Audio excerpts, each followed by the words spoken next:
The city of Acre, or Akko, that you see behind me is a city that reflects the intersection of the land of the Bible with the world beyond the sea. Akko has long been known as the gateway to the Holy Land, as well as the whole continent of Asia.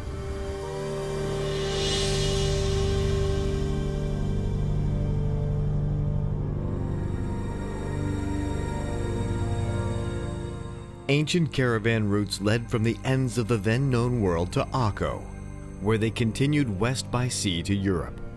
In the middle of the 1st century, St. Paul passed here on his way back to Jerusalem from his 3rd missionary journey to the west.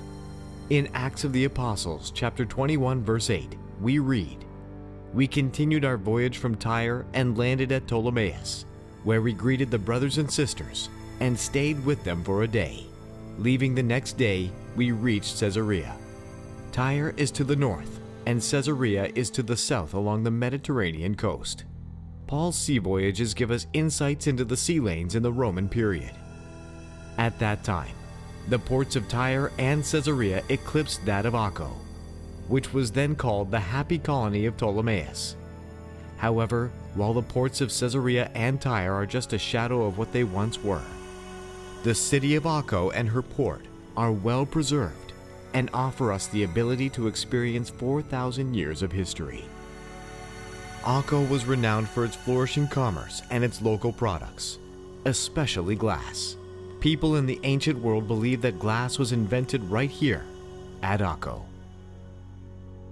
During the Greek and Roman periods, the port of Akko served as an important military and commercial port for the whole country. The port reached the height of its activity during the Crusader period. This fact is well expressed by the travels of Marco Polo at the end of the 13th century. Like many other Venetians, his father and uncle also heard the stories of merchants and travelers and used the accumulated experience in their pioneering venture into the Far East.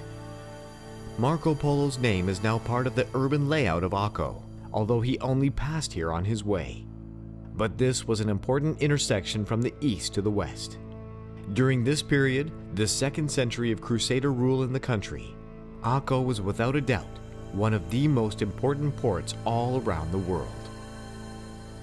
After the fall of Akko to the Mamelukes in 1291, international commerce dwindled and the port installations crumbled. Nevertheless, in the succeeding centuries, many pilgrims and travelers reached Akko and left us their accounts, which continue to shed light on the city and the history of this port. The city started its rehabilitation in the 2nd half of the 18th century. They built the seawalls against the growing European involvement in the Near East from stones brought by sea from the Crusader towns of Atlit and Caesarea. International traffic today passes through the ports of Haifa and Ashdod, but Akko still constitutes a valuable model of coexistence, this time on a local scale.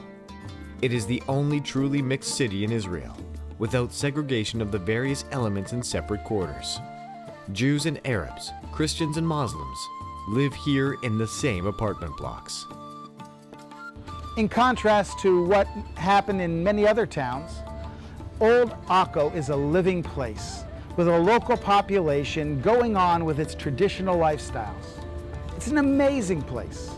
I hope very soon you'll visit this jewel of Mediterranean civilization, Akko, the gateway to the Holy Land.